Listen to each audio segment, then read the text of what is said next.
Good morning students. आज income tax में जो अपना चैप्टर चल रहा है इनकम फ्रॉम बिजनेस, इसमें कुछ बिंदु आज ये देखेंगे कि कुछ आय की मदें ऐसी होती हैं जिनके बारे में यह संदेह रहता है कि वे किस शीर्षक की आय में जानी चाहिए। व्यापार और पैसे की आय शीर्षक में जानी चाहिए या किसी अन्य शीर्षक की आय में जानी चाहिए। तो ऐसे कुछ बिंदु हैं, ऐसी कुछ आय है जिनके बारे में आज अपन चर्चा करेंगे। तो मकान का किराया, यदि मकान व्यवसाय के सुचारू रूप से संचालन हेतु कर्मचारी को किराए पर दिया जाता है अथवा सुसज्जित मकान को किराए पर दिया जाता है तो प्राप्त किराए की आय को व्यवसाय शीर्षक की आय में माना जाएगा। लेकिन यदि करदाता द्वारा मकानों को किराए पर देने का व्यवसाय किया जाता है या व्यवसाय के स्वामित्व वाले मकानों को अन्य व्यक्ति को किराए पर दिया जाता है तो ऐसी किराए की आय मकान संपत्ति से आय शीर्षक में कर योग्य होगी, न कि इनकम फ्रॉम बिजनेस में। दूसरा देखिए, लॉटरी एवं लॉटरी के व्यवसाय से आय। यदि कोई व्यक्ति लॉटरी के टिकट खरीदने बेचने का व्यवसाय करता है तो इससे होने वाली आय पर व्यवसाय से आय शीर्षक में कर लगेगा, यानी इनकम फ्रॉम बिजनेस होगी। लेकिन यदि करदाता लॉटरी के में दाव लगाने का कार्य निरंतर और व्यावसायिक तौर पर करता है तो लॉटरी से आय अन्य साधनों से आय शीर्षक में कर योग्य होगी। तीसरा, व्यावसायिक संपत्तियों को किराए पर देना। यदि व्यावसायिक संपत्तियों को किराए पर देने का कार्य एक निरंतर रूप से किया जाए, कंटिन्यूसली किया जाए, तो इस प्रकार की आय व्यवसाय से आय मानी जाएगी, क्योंकि एक तरह से यह बिजनेस हो रहा है किराए पर देने का। लेकिन यदि करदाता कुछ समय के लिए अपने व्यवसाय की जो संपत्तियां हैं, जैसे मशीन, फर्नीचर या पूरी फैक्ट्री किराए पर देता है तो ऐसे किराए की आय अन्य साधनों से आय शीर्षक में कर योग्य होगी। ब्याज से आय।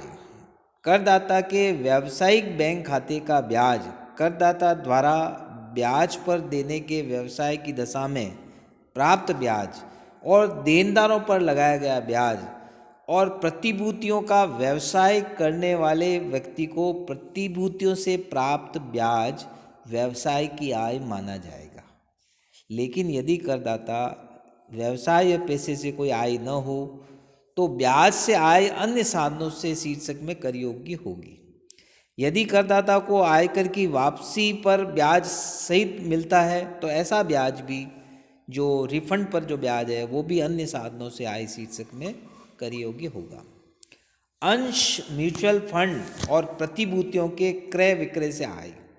यदि करदाता किसी भी कंपनी के अंश या कोई म्यूचुअल फंड में या कोई प्रतिभूतियों के क्रय विक्रय में संलग्न है तो ऐसे कार्य से होने वाली आय व्यवसाय से आय मानी जाएगी।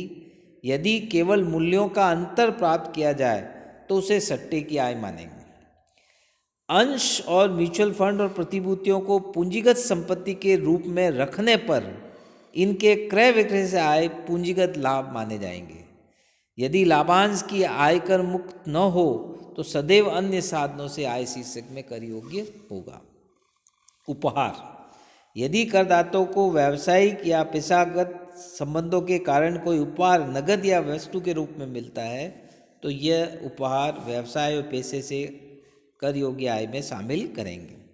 यदि करदाताओं को व्यक्तिगत संबंधों के कारण उपहार मिलता है तो गत वर्ष में सभी मिलाकर 50,000 से अधिक का उपहार मिलता है तो उपहार की पूरी राशि अन्य साधनों से आय शीर्षक में कर योग्य होगी।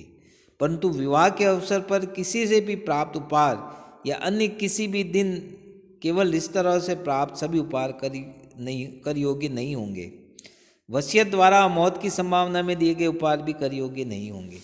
तो इस प्रकार से ये कुछ आय हैं जिनके बारे में अपने को स्पष्ट रूप से ध्यान रखना है कि उसको किस शीर्षक में शामिल करेंगे।